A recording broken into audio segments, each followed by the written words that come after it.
Greetings, Assalamu alaikum everyone. Welcome to the Symposium on Advancing Education in Muslim Societies.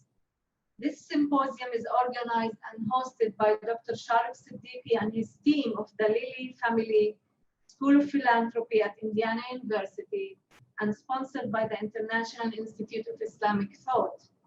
My name is Ilham Nasser, and I'm the Senior Researcher and Director of the Human Development Program here, part of the Advancing Education Muslim Societies here at IIIT. I would like to welcome you all again and would like to ask you to keep yourselves muted and your videos off. That will help us with the connection. We have about 360 people who registered. I am sure not everyone will show, but it would help everyone if you keep yourselves muted and your videos off. This is the 4th annual Symposium on Muslim Philanthropy and Civil Society. It's usually held in person at Indiana University campus, but this year we are, like everyone else, having it online. We are very grateful for the IT team here at IIIT and at Indiana University for making this possible, and hopefully it will be a smooth symposium that will not have any interruptions. We are also gonna run this symposium between today from noon to 1:30, and we have a very sharp end. We have to end at 1:30, and it will be held every day from today through Sunday. The presentations that you see in your programs were selected for their high quality and relevance to issues in educational research in Muslim majority communities and societies. These presentations will be converted to manuscripts after the symposium and will be peer reviewed and prepared for publication in the Journal of Education in Muslim Societies, GEMS, which is a collaboration between Indiana University Press and IIIT, the International Institute of Islamic Thought. Every session we will have, starting today and ending on Sunday, will consist of 3 to 4 speakers. Our IT person, Leo, he will be in the background, will help us play pre-recorded videos of all the presentations. Please keep yourselves muted again and your videos off, but we also encourage you to use the chat to ask questions during the presentations. We will announce each presentation at the beginning, and our IT person, Leo, will stop it on time and start the next one after I announce it. Presenters will ask questions live in the Q&A session, which would be for about 30 minutes after we complete running all the videos of the presentations. I will happily share the Q&A, and Huda here, our journal managing editor, will field the questions and go through them to make sure that they are relevant to the speakers, the presentations, and the topic. Again, during the chat, during the Q&A, you can chat your questions. This is preferred. I also would like you to know that these sessions are all recorded. If you have any question that is of some sensitive manner, please chat it to me privately, to the chair of the session. With this, I would like to start with our first presentation, and it will be a video recorded, previously recorded, by Dr. Kifah Barham from An-Najah University in Nablus, Palestine. The title of her presentation is The Use of Reflective Journal in the Development of Teaching Skills and Teacher Education. So Leo, you can play the first video. Thank you. Hello everyone. My name is Kifah Barham. I'm an assistant professor at An-Najah National University. I'm honored to participate in a symposium on Muslim philanthropy and civil society. I would like to thank you for giving me the chance to present the findings of my work with my students using a reflective journal in practicum course. Earlier work in the broader literature of teacher education has highlighted the significant role of effective practice through journal writing in teachers' learning and development, as it helps teachers to be aware of their own knowledge, like pedagogical, conceptual, theoretical knowledge, their own teaching strategies, and evaluating their own performances. In spite of its importance, reflective journal writing is unfortunately undeveloped platform in pre-service teachers training instruction. So with what has been said, motivated me to think of using requesting my students to write reflective journal in their field of work in practicum course, which I taught in my department at An-Najah National University. So accordingly, the study investigates the Faculty of Education students' experiences at An-Najah National University in utilizing a reflective journal. So it is specifically designed to answer the following questions. How did the pre-service teachers perceive their reflective journal writing experiences in a practicum course? And what are the students' perception in using a reflective journal during the practicum course? To help answer these questions, a mixed method design was used to converge both the qualitative and the quantitative data through responding to a questionnaire and a form of interviews. So the qualitative data to help answer the first question relates to teachers, students' experience in reflective journal, and the quantitative data to help answer the students' perception of reflective journal. This study was carried out at An-Najah National University, Faculty of Educational Sciences and Teacher Training in Practicum 5 course. Students in the faculty during their program of study go through 6 courses of practicum from level 1 to level 6. So this study is implemented on 3 sections of practicum 5. Those students were specialized in Arabic, math, English, social studies teaching method. As any practicum course, students drew during the practicum go through 3 levels: observation, partial teaching, and full teaching.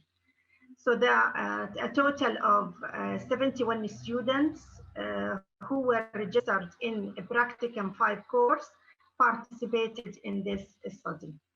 Normally, those students are in their second semester of their 3rd year or the 1st semester of their senior year.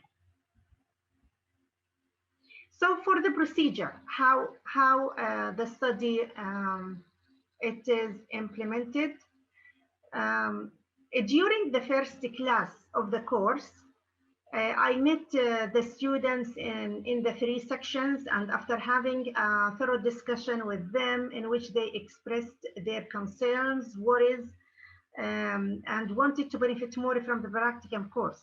So I realized, and based on the literature that I have read before, writing daily reflective diaries will be a great help for them, especially they expressed that they are not sure exactly what to focus on during their work in schools. Because students have not written reflective diaries before, I spent 6 hours training them, teaching them what is a reflective journal and how to write it. and how to take the best of their time in schools and reflect it in their writing. I provided them with guided questions to help the students stay focused, especially they are not experienced in reflective journal before. Part of the class requirement was submitting a reflective journal in which they combine the pieces of their daily diaries in one journal and write it in a full, concise, and comprehensive one. So at the end of the semester and after submitting their journal, I interviewed some of the students to help answer the first question relates to their experience in journal, reflective journal writing. And also I distributed a questionnaire to all 71 students to help answer the second question, which relates to their perception and to the reflective journal in general. Therefore, the findings, the following slides will show some of the main findings from both data. So from the interviews, students really expressed the theme of novelty, especially because it was their first time that they used reflective journal in which they describe what have been seeing and commenting and evaluating that. So all students expressed that it was their first experience. It was really interesting and nice and good experience. The students who are majoring in English language teaching expressed the idea that because they wrote their reflective journal in English, therefore they expressed how and talked how reflective journal improved their English language, writing skills, and also their grammar, their vocabulary, because they have to look for some certain expressions, they have to look for certain vocabulary to help them express what they want to write about. And therefore, they felt that it helped them a lot in that perspective. The other thing which was the main reason or the main concerns that the students expressed at the beginning of the first class is that they are not really focused when they go to school and start observing the classes. So reflective journal helped them stay focused because they felt that it was really to get distracted. So reflective journal helped them pay attention to the everything that is happening while observing the class. In terms of also critical thinking also expressed a lot from the interviewees or the students, and that also covered in the literature. That a reflective journal helped develop and improve critical thinking of the students, especially because when they observe the classes and when they go to meet several teachers, and they get the chance to compare between the practices of each teacher evaluated, and then this based on the knowledge that they have been learning in the classes at the university. So reflective journal gave them that opportunity while writing the comments or the things that they have been observing, is to comment on those practices and also evaluate it. And that critical thinking helped them also to plan for the future, especially while taking notes. They produce their own strategic teaching techniques, which they will use in the future.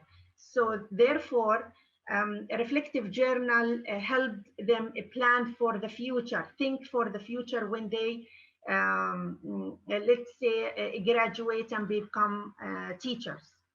And one of the students even said that I really liked this idea of reflective journal, and I'm going to use it as an evaluation tool at the end of the activity or at the end of the course, in which I can see students feeling, experience of that activity. And that also all of that helped in develop their teaching strategies and develop their teaching practices, especially when the faculty or the university instructor or the school principals go and evaluate the students. They notice that many of the teaching techniques or practices have been implemented in their own teaching. For the students' perception in using reflective journal, so as I said, the questionnaire has been distributed to the students. The questionnaire consisted of 30 statements. Those statements talk more about the use of reflective journal and how it helped the student. So if we see some of the examples of the statements, like reflective journal helped talk about experiences, helped expressing thoughts and opinions. So from the diagram, it shows that the mean of the students' responses to the statement is really high, or they do agree with the statements that has been presented, especially the positive statements. There are some negative statements in the questionnaire, which, for example, said that I did not have time to write in the reflective diary, or they see that writing reflective diary is a waste of time. So they responded low to that, like an average of 2.2, because the statements were ranged from strongly disagree, which takes 0 point, to strongly agree, which takes 5 points. So overall experience, students showed a really good experiences using reflective journal, helped fulfill their objectives and also my objective of the course. And they thought that the daily reflective diaries was well worth all the effort that has been spent in that. So thank you very much for listening, and looking forward to hearing your comments and feedback. Thanks. All right, I hope that Dr. Barham is with us today and can join us for the questions and answers. I want to welcome again those who just joined, and say that what we will do during this session is that we will play the videos first, and then we will have the Q&A with the participants asking questions to the presenters. Our next presenter is Dr. Sohaila Hussein from the International Islamic University in Malaysia. Her presentation is on pedagogy of inquiry for the promotion of caring thinking for Muslim philanthropy. I also want to just remind everyone to keep yourselves muted and your videos off to improve the quality of our broadcast. And want to remind everyone to, in addition to preparing questions, chatting the questions, that we will have an evaluation, a very short evaluation at the end of the third presentation for people to evaluate today's session, and we will do that every day. You will see the link to the evaluation at the end of the presentations. Hello, everyone. I'm Suhaila Hussein from International Islamic University, Malaysia. I'm going to present a paper titled A Pedagogy of Inquiry for the Promotion of Caring Thinking for Muslim Philanthropy. Let me start with the problem statement. As you see that today there's a need for the promotion of pro-social behaviors against anti-social behaviors.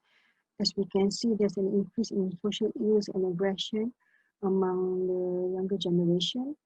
And the promotion of pro-social behavior should start as early as childhood to ensure that the pro-social behavior is actually being instilled among the younger generation. And in Malaysia itself, we have a national education philosophy which also call it as Falsafah Pendidikan Kebangsaan, FPK for short, where it's imbued with the concept of sejahtera or the individual well-being, where it is required that every individual is to be developed in an integrated, balanced and harmonious manner in all aspects of their potentials, whether intellectually, spiritually, physically, morally and emotionally. And this shows that the FPK actually emphasizes on the humanization of education, where values is at the core of such education. Because of this, there's a need to look at the relevant pedagogy that can be used for children to instill pro-social behaviors.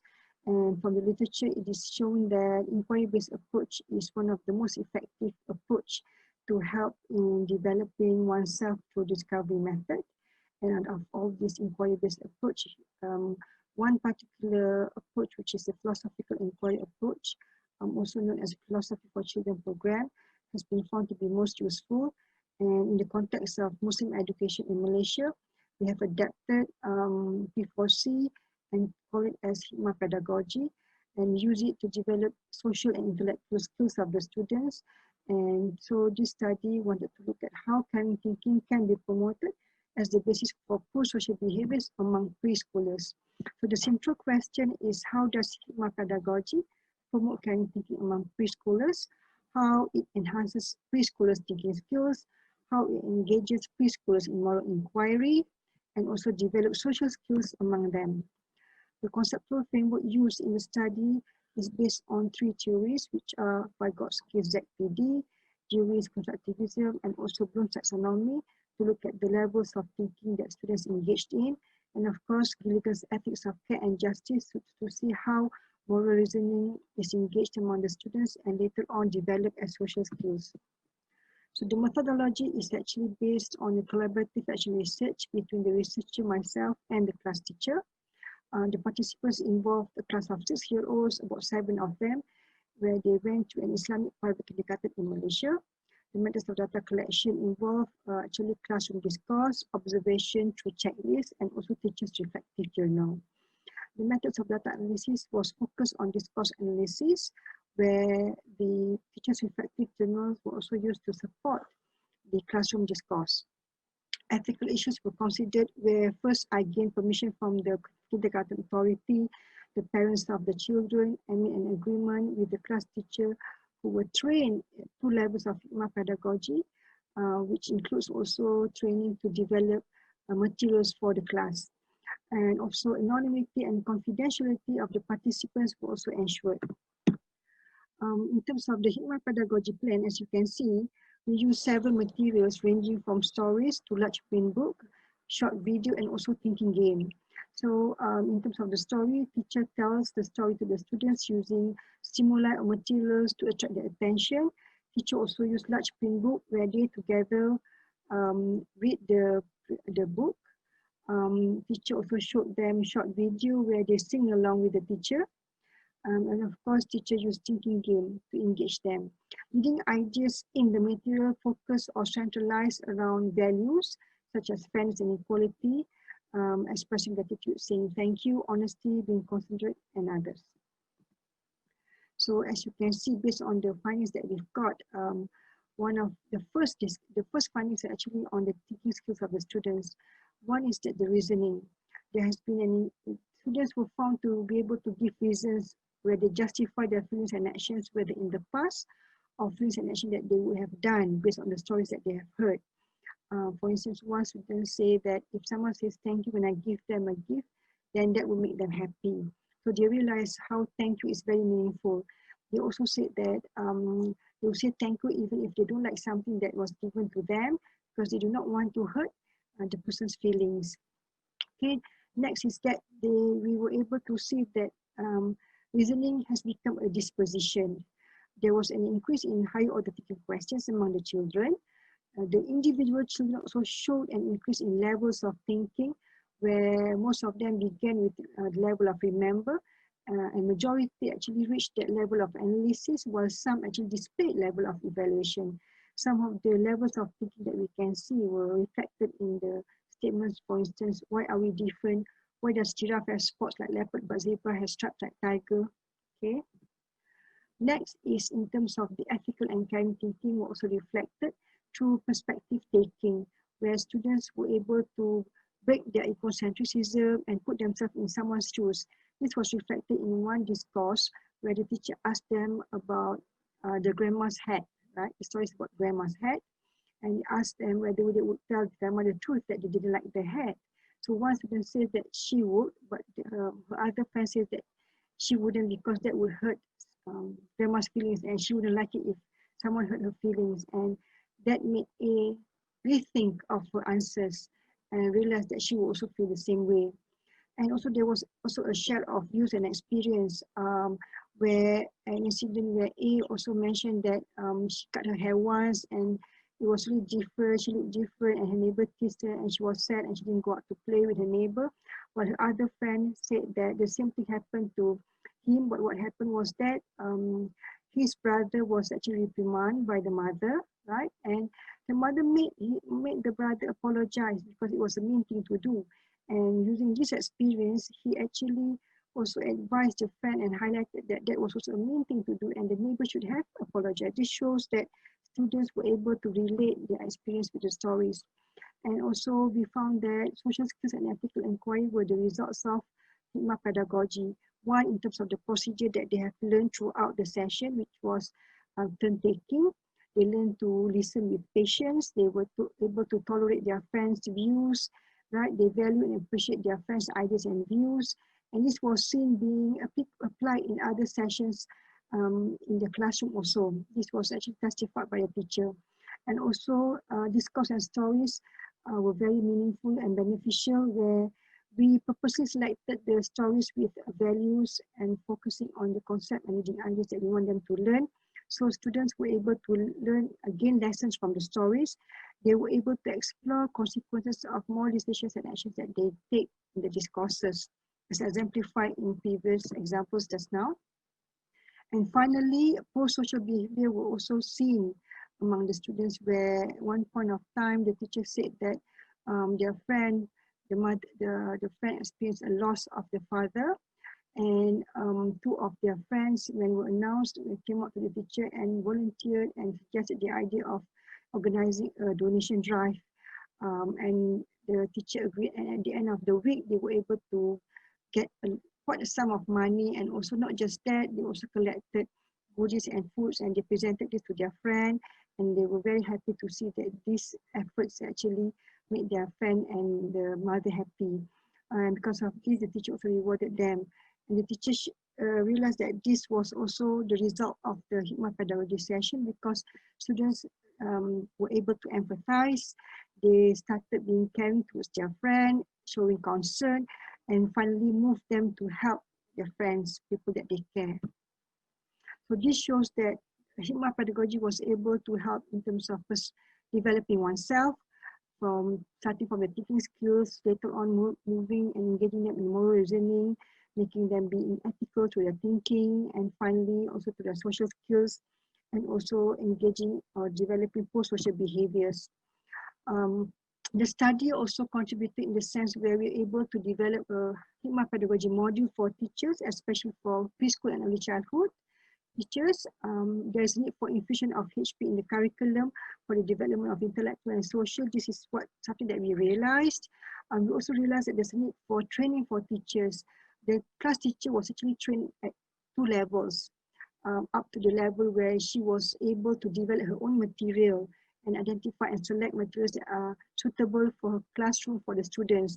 So this is also important, and we see that there's a need to emphasize this among teachers and early childhood and also preschool. With that, I conclude with the list of my references which you can refer to. And I thank you for your attention, and I look forward to your questions, and I hope that I can answer them. Thank you. Thank you so much, Dr. Sohaila. I'm hoping you're with us as well. Our third presenter is Dr. Noura El-Bilawi at George Mason and University of Virginia. Her topic will be Global Online Teacher Professional Development, Perspectives on Challenges and Skeptics. Of course, online learning has been a hot topic these days with the pandemic. So we'll hear Dr. Noura and then we'll open the Q&A. Thank you, Noura. Thank you very much for listening to my presentation. My name is Noura El-Bilawi. I'm an assistant professor of education at George Mason University and University of Virginia. The topic of my presentation today is about the culture of online learning in the Middle East. The question that I am discussing today is how to approach e-learning skeptics when offering online professional development for educators, especially how to create a new culture of online in the Middle East and acculturating Middle Eastern teachers to the new technology-based teaching and learning.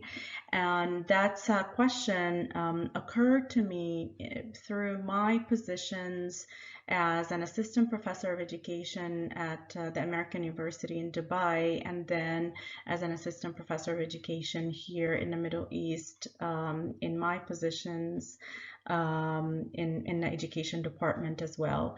And I'm going to discuss these in details and what are the challenges and how the sources discussed their issues with online education. So I wanted to research this topic more to learn more about what kinds of skepticism around online learning and maybe just brainstorm how to change this discourse and how can we create a counter discourse if we may.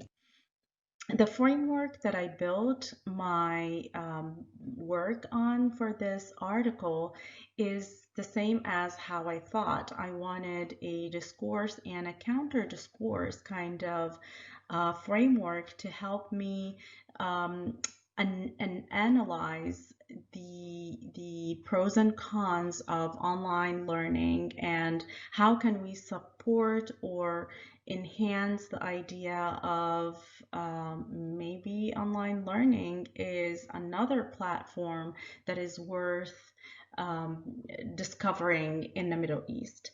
So when I looked at where is the skepticism that comes from, and I found that it comes from the idea of the lack of personal relationship. I might not be able to learn as well as I can learn in a face-to-face due to my background, my abilities, my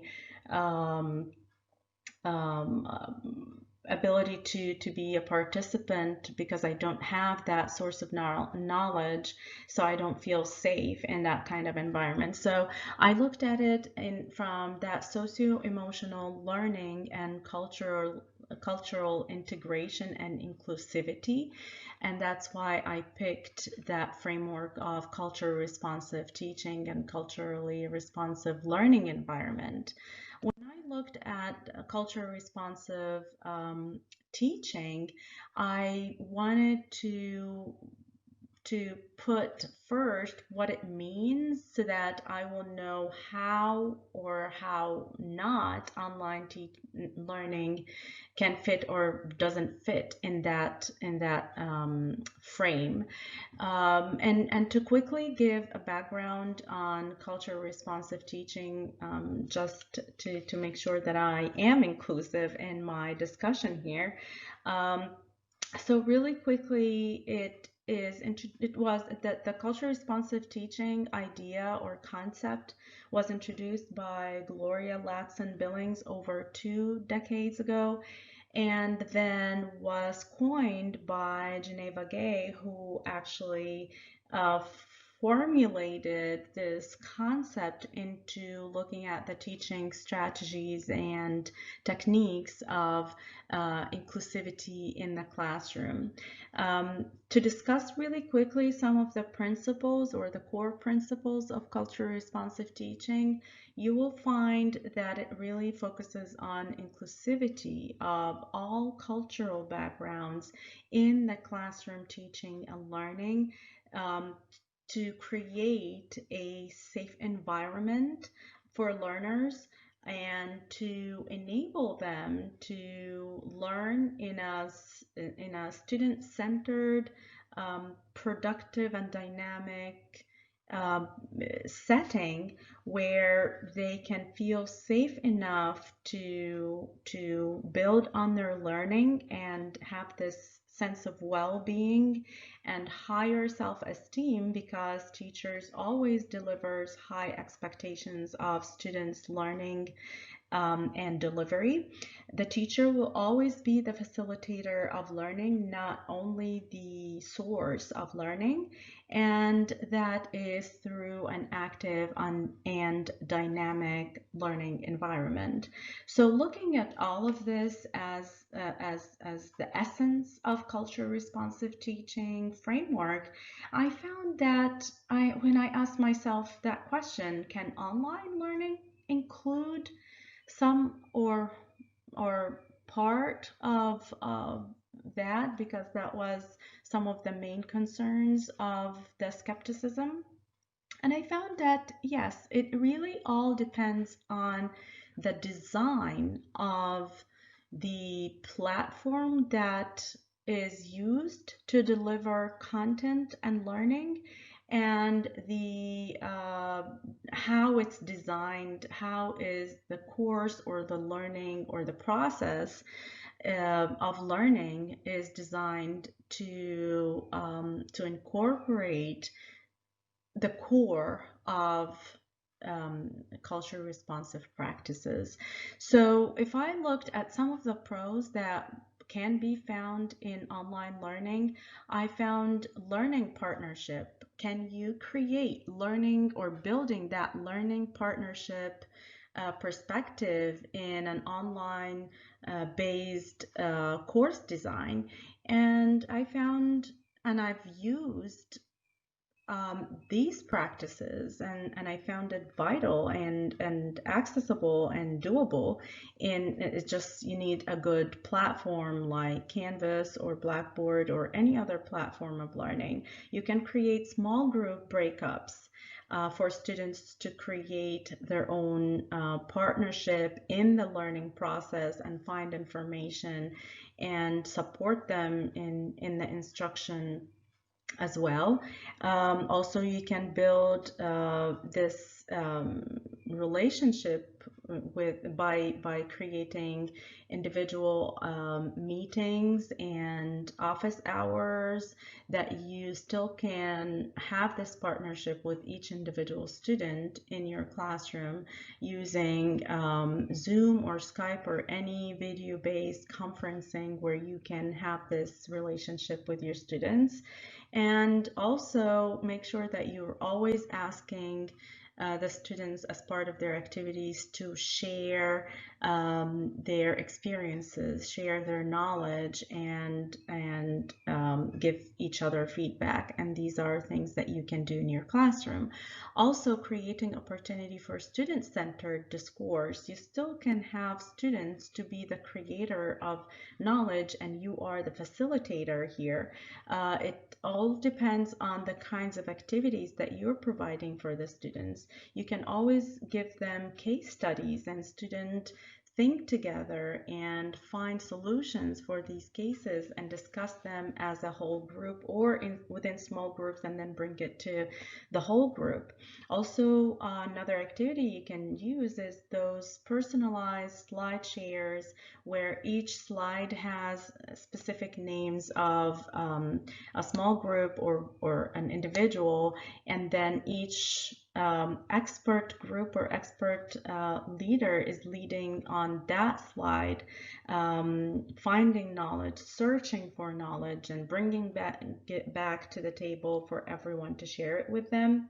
You can do flipped classroom, students starting with summarizing of what they understand or what they know, and then you build on that. Project-based instruction using Google Docs for students to work on their shared Google Docs, and then they share it with a larger group, and also a show and tell or show and write. So these are some of the pros. You can meet the cognitive needs of all learners by creating these individual learning opportunities.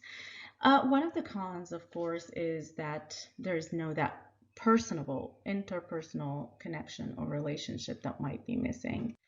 But according to the theory of online teaching, if you have, in order to reach that core knowledge idea, you have to have the most important 4 components. And once you have those, then learning is valid and reliable. And what are these? You need to have the students, of course, the teacher who is the facilitator, and the student is the creator of the learning. And then you need to provide them with a format of learning to communicate. This is the source of communication. It could be asynchronous or an asynchronous platform.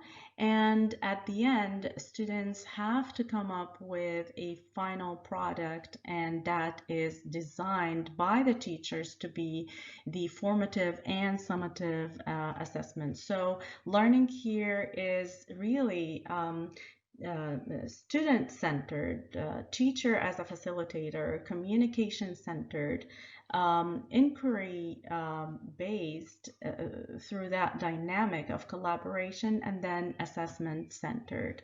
Once all of these components are vital and or available and used in that kind of interactive dynamic, then learning occurs, and it's a valid learning platform. The transition to online learning really started in the Middle East way before the pandemic, and specifically in the UAE and United Arab Emirates as part of their education vision for the 2020 agenda. And that's when they started to create universities that are virtual based universities, focusing on pedagogies and methods of technology or use of technology for educators and learners. So it started around so many skepticism around not knowing if this is going to work or not, but the initiation started, and some people started to show interest in enrolling in these kinds of programs. But it had to be a standalone universities. That wasn't, online learning wasn't still ready to be integrated in actual programs that are valid in universities that are well established already, due to many of the skepticism discourse. Currently, with the COVID-19 situation, of course, many schools and universities have transitioned to online and hybrid education. And now it really forces skeptics to think if it is working and if it's doable, and what are the things that need to be changed now after they were forced to use online learning. So in collecting my information, I used my experience in Dubai as part of the leadership of thinking of creating online program or exchange programs here with the US. We were faced with so many skepticism that actually hindered from developing these kinds of programs. And also, as part of my international students applying to programs in the US, there was issues with their funding and whether or not they can actually take online classes in their programs, and what if the students were provided with online courses or hybrid courses, were they going to be allowed to be provided with funding and complete their programs? So there was a lot of issues with this. Also, there was personal issues with these international students where they felt skeptic about their own personal abilities to be part of an online based, and they needed that face-to-face support because they doubted their language abilities, they doubted their technological background abilities. And my last source of information was the report that came out from the UNESCO's telecommunication union data for the use of technological based or internet based learning and what the obstacles were. I made it color coded just so that we can remember that the green were the data, the challenges collected from this source, and the purple and the red. So we'll go to those data collected or challenges that were discussed.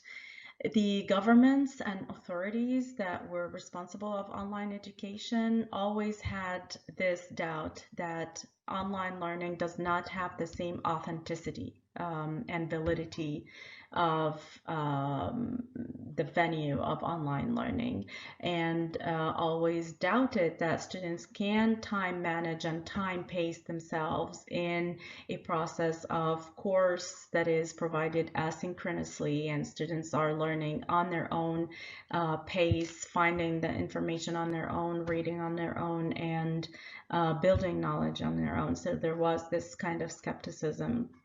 Also, they weren't sure about what kind of advantages would online education give, and they always thought that online is related to internet, and that is like social media based rather than learning based. Online is used for social media, Facebook, Instagram. Can I create learning from that platform? Hence, they thought face-to-face is really what reassures, it's our assurance for quality learning. It's that highlight of quality learning that really sums up all of these skepticism. With the funding of international students coming here in the US, there was always this doubt that online courses are not really again with high quality, so why would we pay for students to do this kind of learning? We're not sure that they learned what they had to learn, and students were skeptics. They wanted the traditional learning environment where they get the support right away, right then, from their peers and from their teacher. And always worried about the language barrier, that if they work alone in an online learning process, what will they do if they were faced with language barriers? Whereas in a classroom, they can find out by context clues or asking direct question to someone real quick at that moment, at that point. Also, we found that governments who are funding students, international students to learn, still preferred at least a hybrid versus an online, so or what they called blended program. At least give us more of hybrid classes together with face-to-face, but don't tell us that this program is completely online. We do not believe in this. So that was another way of hindering actually the existence of fully online programs. According to the Telecommunication Union's UNESCO's report, their data was announcing that 826 million students globally do not have computers of their own, and in Arab countries specifically, 48% of households do not have internet.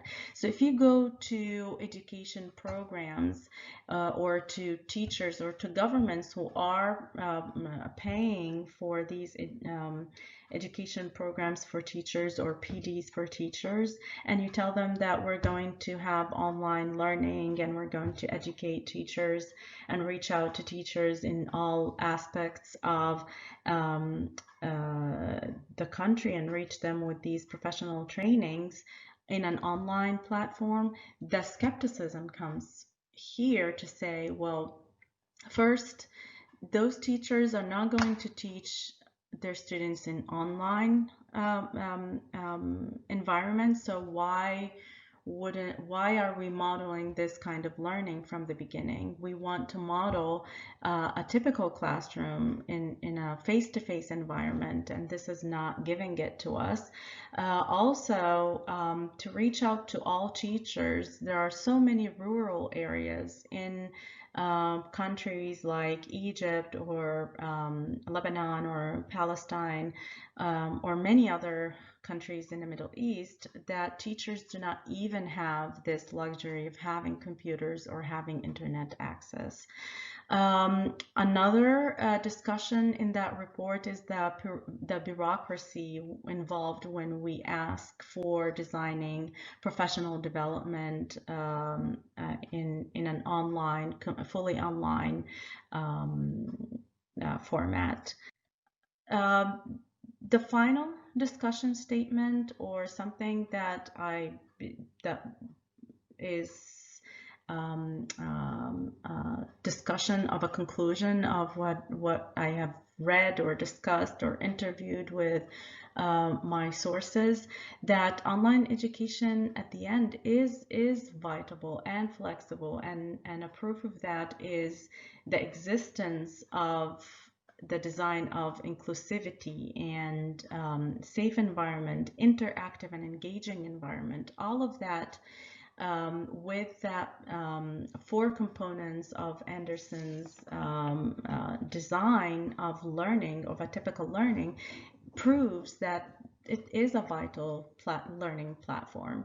However, there is a lot of work that needs to be done towards acculturating a new perspective and eliminating assumptions and biases against online learning that is happening or used to exist in the Middle East. With the pandemic, it forced a little bit to give them a taste of what could be online learning looking like in that practical implementation, where they had to improvise to work on online learning, and showed how important to actually educate teachers using pedagogies and methods, not only in a face-to-face format, but in an online format, because it might be needed and it can be more flexible in any setting, in any situation for teachers and students.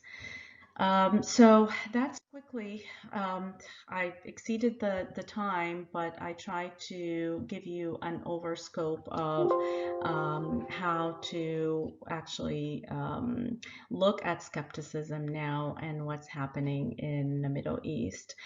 Thank you again very much for listening to my presentation, and please feel free to reach out for any questions and further discussions. Thank you, Noura. And thank you, Dr. Barham and Dr. Hussein and Dr. El-Bilawi. I think I see that we have them with us here. And I would like to just make a note that if you look at the thread among the three presentations, you could see that we are in the three presentations, our scholars are looking at ways to reach students, at ways to educate teachers in this case, and students of education in the case of the Middle East and the online learning. I would like to ask a question to each one of the presenters, also to allow them to reiterate any points that they thought may need to be emphasized before we open to the audience for questions. And again, if you haven't asked a question and you would like to, please just write that in the chat, and we will be happy to field it. I will read the questions out loud to the presenters and ask them to comment. In the meantime, again, keep your videos off and audios off as well. Dr. Barham, who I think I saw that you are with us, if you don't mind unmuting, and if you want to show your picture, but the question to you is regarding reflective journaling as a way to learn, as a mechanism to learn. And I know that from my work in the US and also in Palestine and other places, that sometimes reflections and journals about reflections are perceived as being fluff, you know, like I'll just write about what I feel, I write about what happened, and you know, there is no really depth for that practice, especially in some cultures, and I think it's across, but let's say in Palestine, what are some of the cultural challenges you had with the reflective journal and diaries? And I know you mentioned that you had to train your students for 6 hours on that. Do you want to elaborate a little bit more about what did you do in those 6 hours, and maybe people who are interested can learn some lessons on adapting reflective journaling and diaries into their context?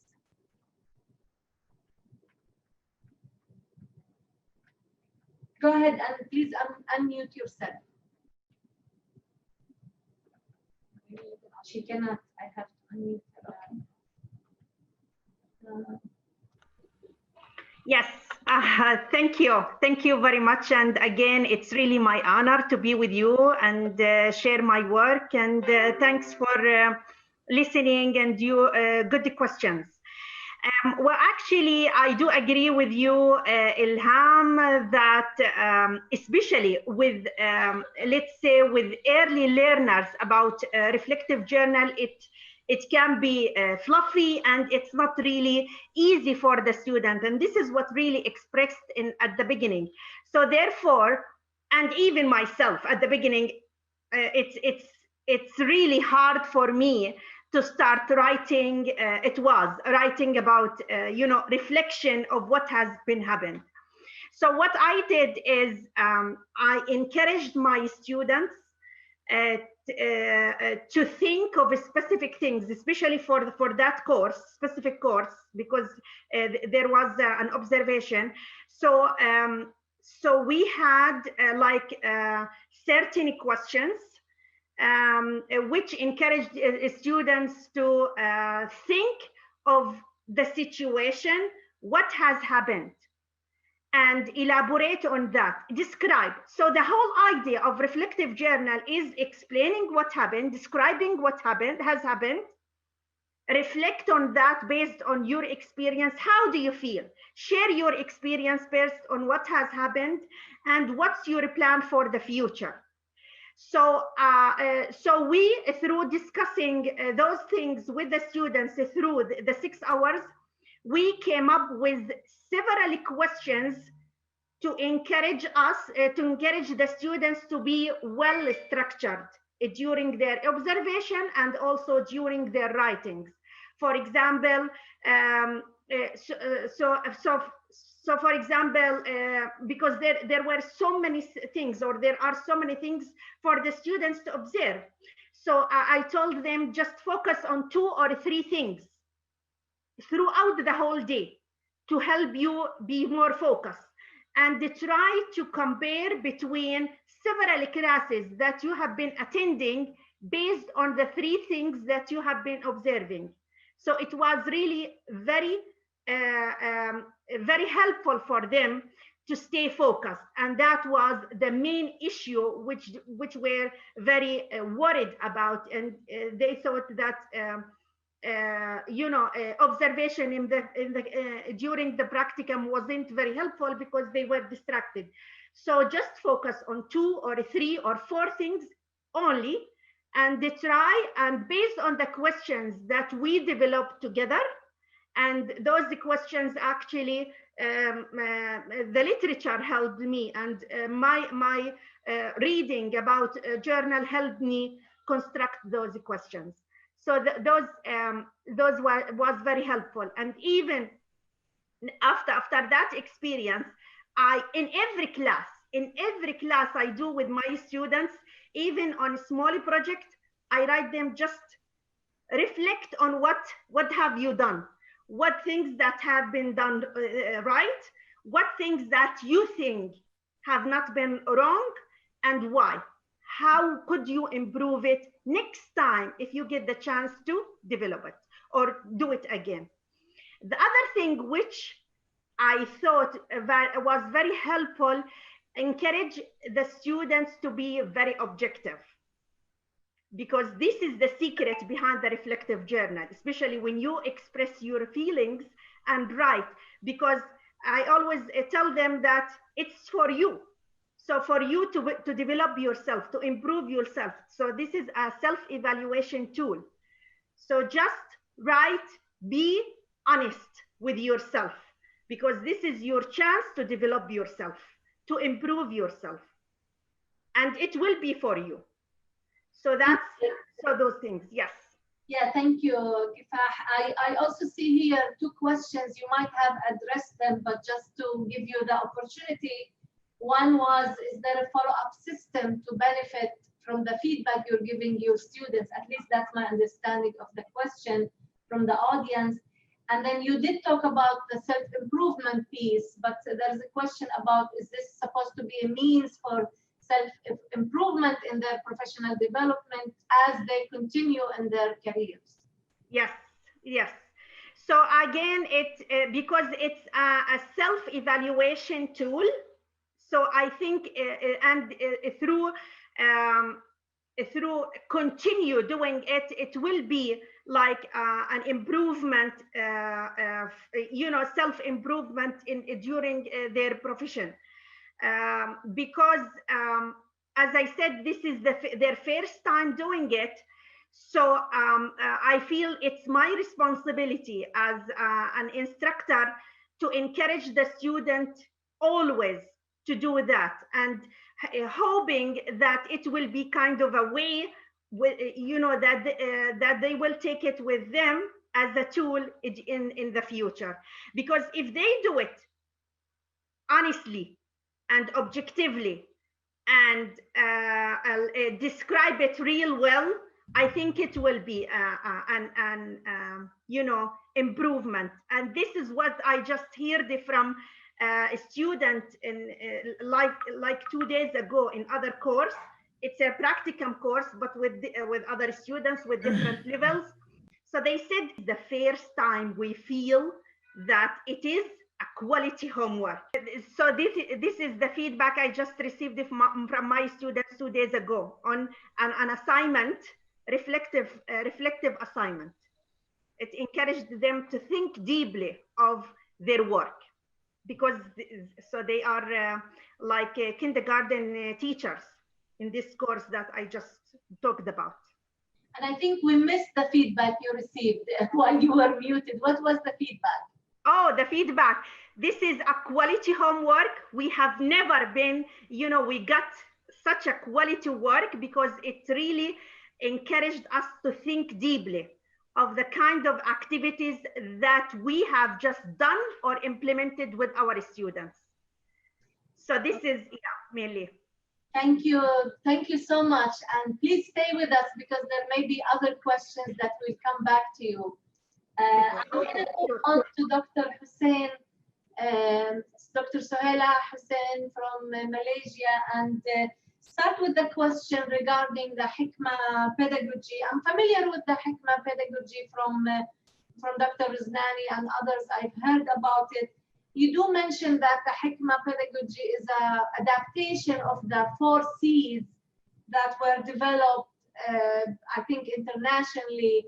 If you mentioned what were the 4 C's, do you mind repeating those and saying how were they adapted to the Malaysian context in the HIKMAH pedagogy and its approach? Thank you for the question, Ilham. Yes, the 4 C's that the Philosophy for Children program propounded is, of course, collaborative, communicative, critical, and creative thinking. But we added another C recently because of the caring thinking that it has potentials to also develop. So those are the 5 C's. And as you can see, the 5 C's are very in line with 21st century learning. So in a way, Philosophy for Children program, or now we're using as HIKMAH, is also aligned with the 21st century learning that the nation is also gearing towards. So in that sense, regardless of the fact that it has been introduced in 1980s or 70s, it is still relevant until today.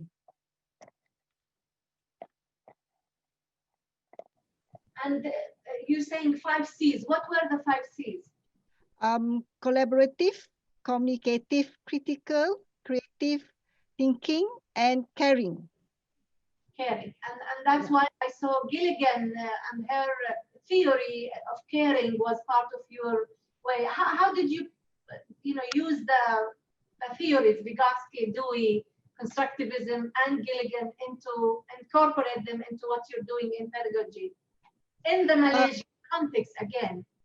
Okay, we use Vygotsky zone proximal development because we wanted to emphasize on the students' discovery of learning, right, being independent learners, and this is most useful in the context of the preschoolers. And of course, we also use ethics and Gilligan's ethics and care because we wanted to see how much students were able to develop their caring emotions and being just to others, looking at fairness even at an early age. So that's why we're using also the reasoning, the moral inquiry, looking at Bloom's taxonomy, using inquiry learning to promote caring thinking so that they are moved later on to develop the pro-social behavior. So that's how we use the different theories in the study. And in the context of Malaysia, this is very important because we wanted to move from just theoretical knowledge and also moving them to start practicing. And we can see the difference by emphasizing on Gilligan's ethics of care, especially where they're able to also express their views and also their behavior towards being fair towards others. So these are the purpose of the 3 theories that we use. Yeah, and Dr. Hussein, and good to see you again, by the way. The question from the audience was regarding if you use the HIKMAH pedagogy, is the medium of instruction English in the classroom or Malay or other languages? This was actually an Islamic private kindergarten, so the kindergarten actually used English as the medium of instruction. But if you notice that in the material that we selected, one of the material was actually using Malay language, the song, the sing-along. So we played the song and sang with the students in Malay, but the discussion was also done in English. So we basically follow the kindergarten's policy on the language, but we had done it in other languages also. What we would advise is to have it done in the language of the students that they are most comfortable with. So is English the medium of instruction in kindergarten in Malaysia? In some private kindergartens, yes. And I guess for Dr. Kifah also the context was English instruction.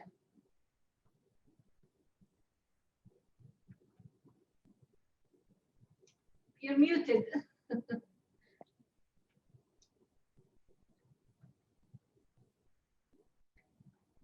Okay, I think you said it was in English. So let me move into the question regarding Dr. Bilawi's presentation.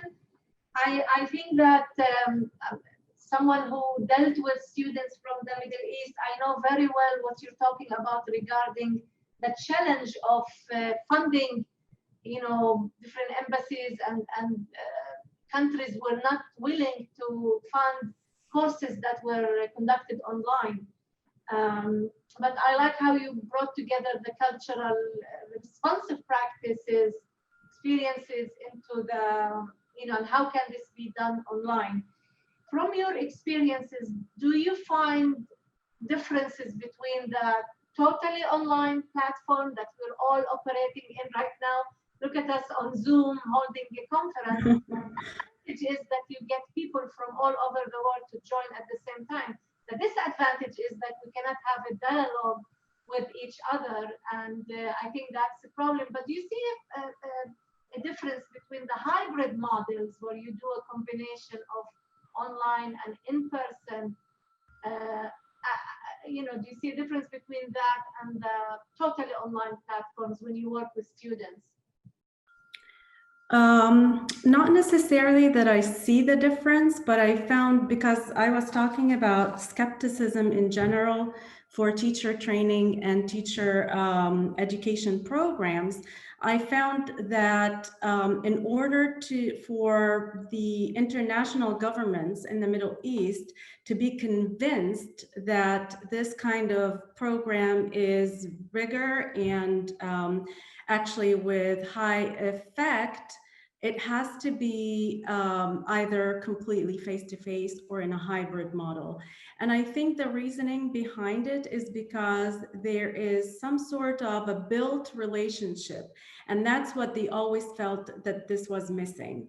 They wanted the students to actually go and see the professors or the instructors in order to build this kind of relationship, and for authenticity that students are actually participating. So this kind of hybrid program provide this reassurance that students are actually going and not depending on somebody to do their work for them. And that was some of the concerns. You're muted. Did you ask me a question? No, if I was getting ready to read the next question for you, but go ahead, sorry. No, that's fine. So that was basically, I found that it was more comfortable so far. I mean, I don't know after the experience of the pandemic where, like I said, we were all forced to try something, even if we're skeptic about it. So after the pandemic, there might be some sort of reassurance, trying the unknown, and there might be a perception change. But as in before the pandemic, there was this skepticism, and at least give us a hybrid program versus a completely online, because how would we know that our teachers actually went and took this program? How do we know that they were the ones who were doing the homework and sitting in front of that platform? So there was this doubt, and I think the hybrid gave them this reassurance. Thank you, Noura, and inshallah we will have a post-pandemic era that will. Yes. Two questions that were asked for you from the audience. One of them is regarding, you know, do you consider this to be a cultural responsive practice or experience responsive practice? And then the second question was about exams, online exams. Do you think that students are doing well when they take, you know, exams online? Are there any effects between, you know, those who are good at taking exams online and those who are not that good at taking exams online? So there are two questions, one on the experiences versus the cultural aspect, and one on taking exams online. So the framework that I looked at is really the culture responsive practice. And because I'm thinking about the dynamic. So the focus is in both framework, the online theory framework and the culture responsive framework is all about the dynamic, because this was the skepticism. That's where the skepticism lied.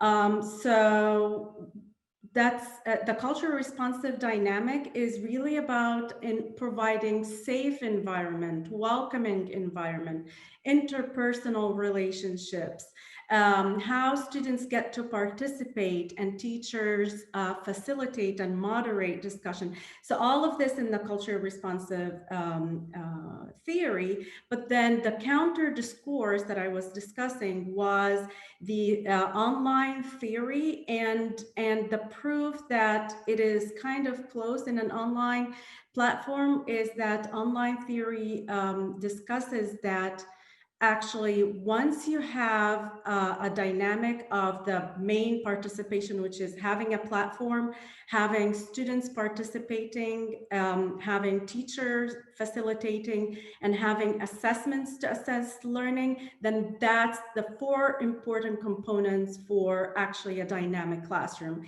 Hence, it is still culture responsive. And in my presentation, I give examples of how do you actually do all of these in an online classroom? How do you implement these culture responsive practices in an online classroom and it still works? Of course, if we avoid the very fact that, and I saw one of the questions or comments were about the very fact of having Middle Eastern countries where there are places that are disadvantaged. They don't have online access, they don't have computers, and this is a complete disadvantage. And going back to the main topic of my presentation about teacher training, and not really like classroom or students teaching, there was this kind of challenge that governments did not want to provide these kinds of trainings for teachers who are, or professional trainings about online teaching for teachers who teach in areas that are disadvantaged, unfortunately. What was the last question? Something about online exams, right? So some students do well or better than other students in online exams. Yes, sure. I mean, in any kind of educational settings, you have students doing better than other students. Now, as practitioners, as teachers, the question would be, what do I do to remediate or to help students who are not achieving as we want them to achieve?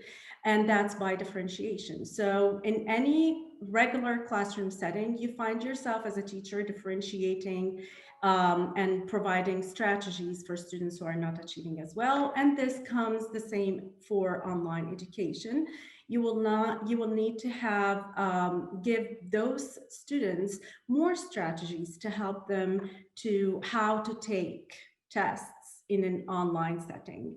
There are many resources that you can find for such a thing, but usually it's about how do you take a test online with a timed test, because usually the tests are timed. So how can you manage your time? How can you write notes? How can you prepare for an open book exam? So you need to show students how to come with already planned notes or charts to help them utilize their time. So there are so many ways, but the key point is differentiation, giving strategies and tips for test taking.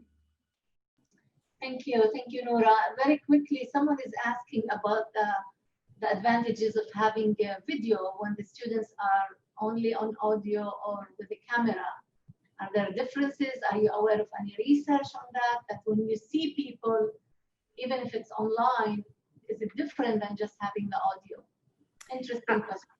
Absolutely. I mean, this is exactly goes to that framework. If you remember when I had the pros and cons of culture responsive practices and how it can fit into the online practices.